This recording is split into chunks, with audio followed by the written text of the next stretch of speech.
this is where he's coming from. This is his fundamental assertion, is that you have to have libertarian freedom on man's part, but God cannot have libertarian freedom. He's given it up voluntarily, but he cannot have libertarian freedom in... God can't have libertarian freedom? Is that what I'm saying? Of course. I've heard Calvinists argue that God doesn't have libertarian freedom, but I'm certainly not arguing that God doesn't have libertarian freedom. I believe that God, like A.W. Tozer argues, God decreed not which choice man would make, but that man would have a free choice, and that a God less than sovereign wouldn't be willing to grant his creatures that amount of freedom. He wouldn't be able to handle it.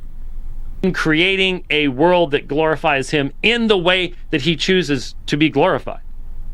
He cannot work all things after the counsel of his will. That has to be limited. No, he can work all things out of the counsel of his will. He's working things that we do freely according to the counsel of his will. There's a big difference between positively, actively, in time, working out things for good versus determining everything everybody does. Big difference between those two.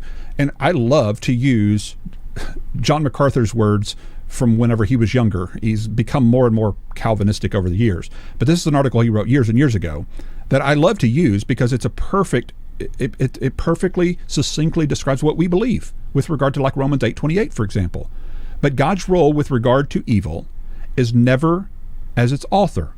God simply permits evil agents to work and then overrules evil for his own wise and holy ends. Amen. Agree with you there, MacArthur. Ultimately, God is able to make all things, including all the fruits of all the evil of all time, work together for a greater good. In other words, he is able to bring good from evil. It's called redemption. You take a bad thing that an autonomous, separate creature does, and you turn it for a good purpose.